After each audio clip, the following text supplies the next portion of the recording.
اتقوا اللہ، اے ایمان والوں اللہ سے ڈرو اور سچوں کے ساتھ ہو جاؤ۔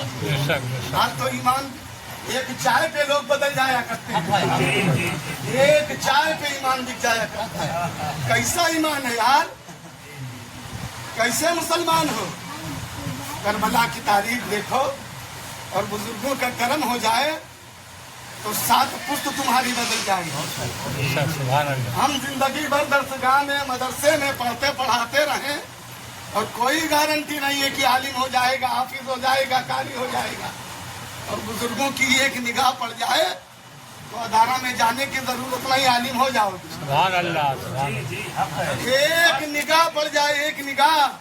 نقش بندیہ سلسلے کے بزرگ ہیں حضرت مجدد الفسانی رحمۃ اللہ علیہ، ان کا ایک مرید ہے، بہت منہ لگا ہوا ہے، حضرت کی خدمت میں رہتا ہے، غسل کے لیے پانی، وضو کے لیے پانی، کپڑا دھوتا ہے، پیرہن دھوتا ہے، سر میں کنگھا کرتا ہے، تیل لگاتا ہے، ہاتھ پیر کی مالش کرتا ہے۔ اس کی شادی ہو گئی، ان کا حضرت کا جو مرید تھا شادی ہو گئی۔ سہاگ رات کی پہلی رات جب یہ اپنے کمرے میں پہنچا اور سلام کیا، اور سلام کرنے کے بعد بیوی سے پوچھا آپ کچھ پڑھی ہیں؟ بیوی نے کہا ہاں میں حافظ قرآن ہوں۔ میں حافظ قرآن ہوں۔ بیوی نے پلٹ کر سوال کیا آپ کچھ پڑھے ہیں؟ کہا میں تو نادرا ہوں۔ دل کی بات لگ گئی، دل کا الٹے قدم نکلے، قسم کھا لی جب تک قرآن کا حفظ نہیں کر لیں گے گھر میں قدم نہیں رکھیں گے۔ ہمارا بھی جذبہ ہونا چاہیے یار، جب تک ظہر کی نماز نہیں پڑھ لیں گے کھانا نہیں کھائیں گے، جب تک عشاء کی نماز نہیں پڑھ لیں گے بستر پر نہیں جائیں گے۔ اللہ کے فرائض نہیں ادا ہوتے ہیں، آپ کو نیند آ جاتی، اتنے بے غیرت ہو گئے ہیں، اتنے بے شرم ہو گئے ہیں، اتنے رذیل ہو گئے ہیں، اتنا ضمیر مردہ ہو گیا، سوئے رہتے دین سے کوسوں دوری ہے، شکایت کرتے ہو۔ اللہ اللہ عہد کر لیا، عہد جب تک قرآن کا حافظ نہیں ہو جاؤں گا گھر قدم نہیں رکھوں گا۔ پہنچے قاری صاحب کے پاس، سلام کیا، مصافحہ کیا، ہاتھ چوما۔ آپ تو ہم علماء کی برائی کرتے ہیں، نہیں کرنا چاہیے، اپنی عاقبت نہ خراب کرو، حفاظ کی برائی نہ کرو، عالموں کی برائی نہ کرو، اپنی عاقبت آخرت نہ خراب کرو۔ قدر کرو، احترام کرو، تعظیم کرو، عزت کرو۔ آپ اللہ جو حیثیت دے اس حساب سے ان کی خدمت کرو۔ اللہ اللہ ایک قاری صاحب کے پاس پہنچے، سلام کیا، ہاتھ ملایا، چوما، ہاتھ آنکھوں سے لگایا، کہا حضور ایک مطلب کے لیے آیا ہوں۔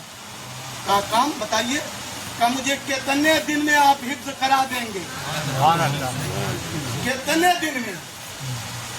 کہا بیٹا اگر 2 سال لگاتار محنت کرو گے تو اچھا حافظ بنا دوں گا۔ 2 سال میں؟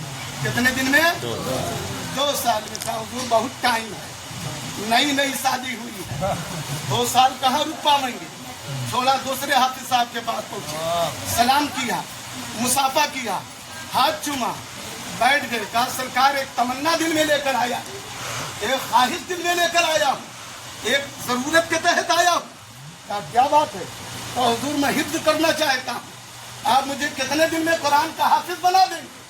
کہا بیٹا اگر راتوں دن محنت کرو گے تو 1.5 سال میں حافظ بنا دوں گا۔ کتنے سال میں؟ 1.5 سال۔ کہا حضور بہت ٹائم ہے، اور آگے بڑھے۔ پہنچے تیسرے حافظ کے وہاں، سلام کیا، مصافحہ کیا، ہاتھ ملایا، ہاتھ چوما، بیٹھ گئے، اپنی بات عرض کی۔ حضور ایک مطلب کے لیے آیا ہوں، حفظ کرنا چاہتا ہوں، قرآن کا حافظ بننا چاہتا ہوں، قرآن کا قاری بننا چاہتا ہوں، قرآن کا عالم بننا چاہتا ہوں، آپ کتنے دن میں مجھے قرآن حفظ کرا دیں؟